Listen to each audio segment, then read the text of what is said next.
So what is it that you believe? I mean, what week of pregnancy should abortion access be cut off? We need to restore the protections of Roe versus Wade. We're not trying to do something new. Well, that was nebulous because it was about viability, which could be anywhere between 20 to 24 weeks. So no. Let me be very clear. The Women's Health Protection Act that the White House also endorsed. Let me be very clear. From day one, the president has been clear. I have been clear. We need to put back the protections that are in Roe v. Wade into law. Since the Supreme Court took it, Congress has the power and ability to pass legislation to put those protections back in law, and Joe Biden will sign that bill. So that is what we want. But does it need to be specific in terms of defining and where that guarantee goes up to and where it does not? At which week of pregnancy? We need to put back in place the protections of Roe versus Wade. You know why I'm asking you this question, though, because we're not trying to do anything that did not exist before June of last year. It wasn't crafted into law, and that's why I'm asking you for the specifics there, because Republicans say the lack of a precise date in cutting it off. You know this. They say that allows Democrats to perform abortions up until, birth. Which is ridiculous. Which is statistically not accurate. And it's ridiculous. I understand and it's a mischaracterization of the point. No, the point is... But do you need to be more precise? I am being precise. We need to put into law the protections of Roe versus Wade. Oh, here we go, guys. Here we go. The abortion issue is getting ready to take front stage. Remember, I told you guys they were going to do this. They are going to come out here and campaign on abortion. Why, you ask? It's because it's all that they have. Check it out. The economy, Trump leads. Immigration, Trump leads. Foreign conflicts, Trump leads. And even on preserving democracy, which has obviously been a focal point of the Joe Biden campaign, he only leads on this issue by 4 points. The economy, Trump leads. Leading democracy, preserving democracy by only 4 points, even though that's been their focal point up till now. But abortion, plus 14. Plus 14. It's all they have. It's all they have. And it's why I will continue to say that Trump was smart when he moderated on that issue. He tried to take it away from them. And you saw, I forgot who it was. It was like someone in Biden's administration, it wasn't a campaign manager, but it was somebody like that, right? She ended up calling the press and told them, I think I showed you guys the story, and told them that they had to change the headline because the headline, they were talking about how Trump had moderated, blah, blah, blah, blah, blah. She didn't like that. Yeah, they're getting desperate. Getting desperate, but I don't think it's going to work. Things are just spinning down the toilet as we speak. President Trump widening his lead over President Biden. One big reason, the economy. Trump is seen as better. When he was in presidency before, we didn't have all these issues with food prices and gas prices. Inflation, the most important issue. 27 point for Donald Trump. We should see a 10-point advantage for Republicans on the issue of the economy. I think voters have decided the cure for inflation is not Biden. Only 36% believe Biden can make good decisions on economic policy. That's a 20-point drop since 2021. I wonder why. Talking inflation. The overwhelming consensus is going to pop up a little bit and then go back down. 52% of voters say they're worse off financially today than they were in 2020, just before Biden. I think Biden erred terribly with this Inflation Reduction Act, we're calling it, which was really a spending act. 49% bad, 26% good in terms of how people feel about Bidenomics. It's in the cellar. His handling of inflation in particular remains low. President Biden's rating on handling inflation and higher prices is underwater by 40 points. A lot of people think that prices would continue to go up under his policies. Not looking good. Not looking good at all. And I mean, I've come across so many different video clips. I'm going to show you guys of just regular everyday folks like you and I saying, absolutely not. I will not be supporting Joe Biden. Most definitely voting for Trump. I've come across lots of these.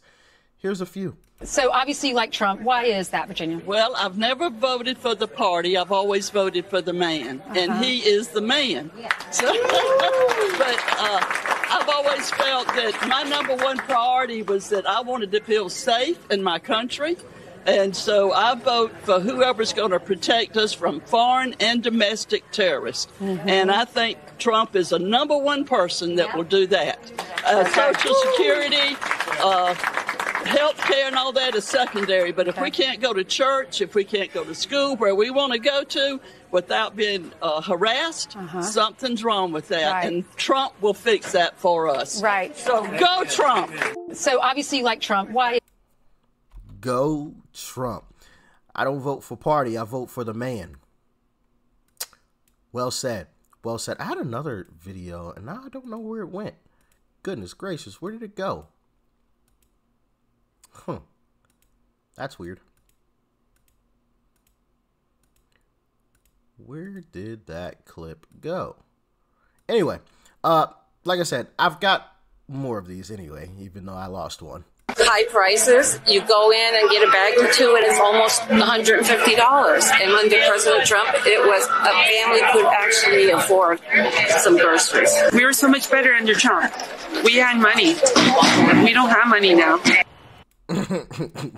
Hey, and it's that simple. We had money when Uncle Trump was in office. We don't have any now. You know, it's literally that simple. You know, stuff has just gotten ridiculous, man. Absolutely ridiculous. Nothing short of an absolute disaster. I think we're going backwards, and I think we need a lot of help quickly. What do you make of the 4 years of the Trump administration? Well, you know, he got a lot of criticism for his words, for the things he did to provoke conversations.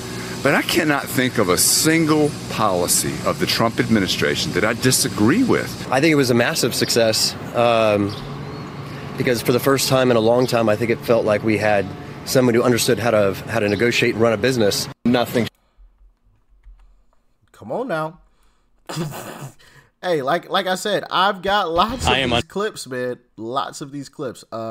Check this one out. I am unmoved. The trial seems to be more of a kangaroo court, and I don't take it seriously, and I think very few people do. It's not too glaring to me that it would stop me from voting for him or anything like that. Even their witch hunt, it ain't working. None of it is working. Them trying to put abortion center stage or democracy center stage didn't work. Them trying to put abortion center stage probably ain't gonna work, right? Them putting Trump on trial after trial after trial, not gonna work.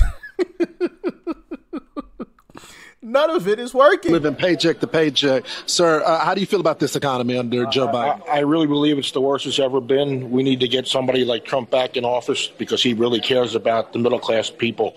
Biden doesn't seem to care. Thank you, sir. What about you, sir? How do you feel about this economy under Joe Biden? Terrible, terrible. I didn't think retirement was going to be as difficult as it is right now. Gas prices are through the roof. Food prices, terrible. People living paycheck to paycheck. Yeah, we need a change. Thank you so much. We need a change. Hey, amen to that. Amen to that. Here's how many more do I have?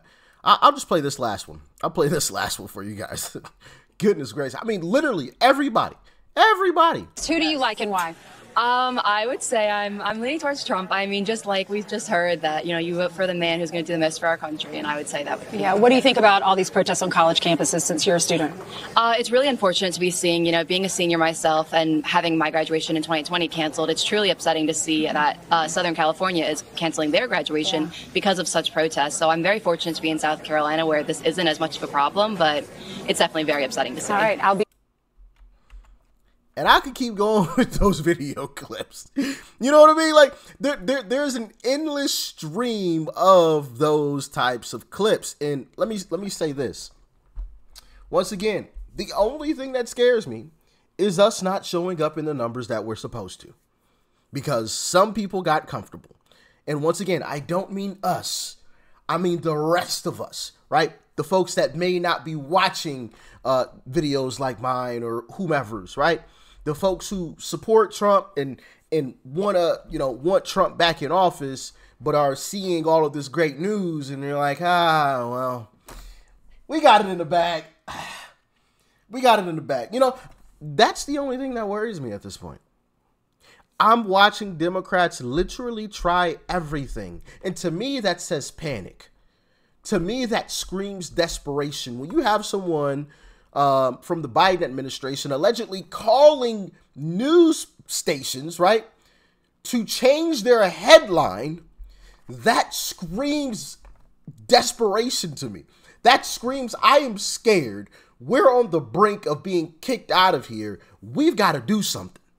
Right. That also says to me that this Trump 2.0. And I said this way back when he first announced that he was officially running, because he made a speech or something. He did something, gave an interview or something on like NBC or CNN or something like that. You know, as I was listening to him speak, and they were trying to get him in like a gotcha moment. You know, they kept trying to bait him into. As a matter of fact, I think it was abortion back then. It was some inflammatory, topic that if he answered it incorrectly, it was going to be front page news. All, mainstream media was going to be talking about it to the end of time, right? And he did not take the bait. He didn't take it. I watched him do that several times, and I was like, yes, Trump 2.0, he's on top of his game.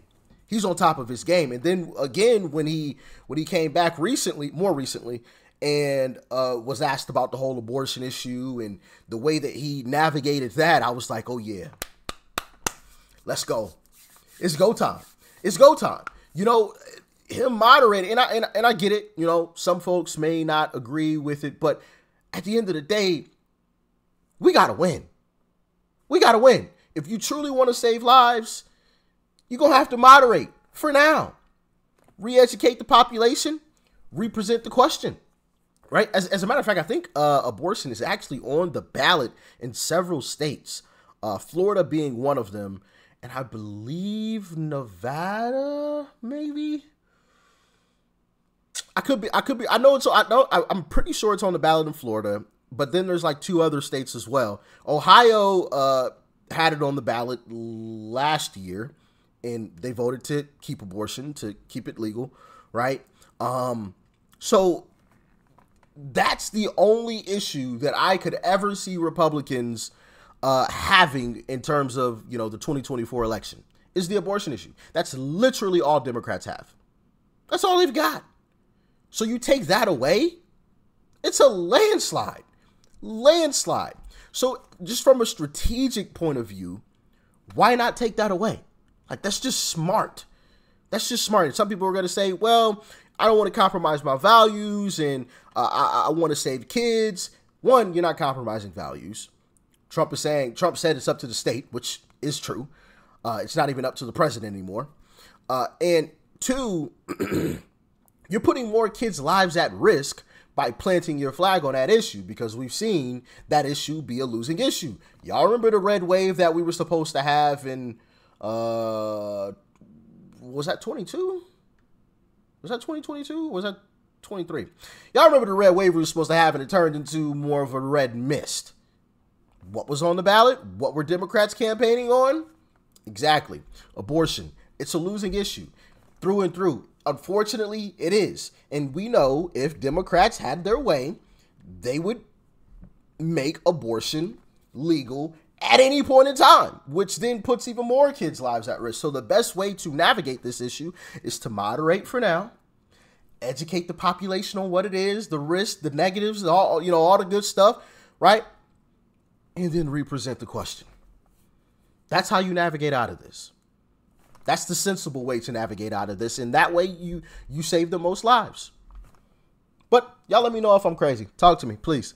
Y'all stay safe out there. Peace and love. I'm out.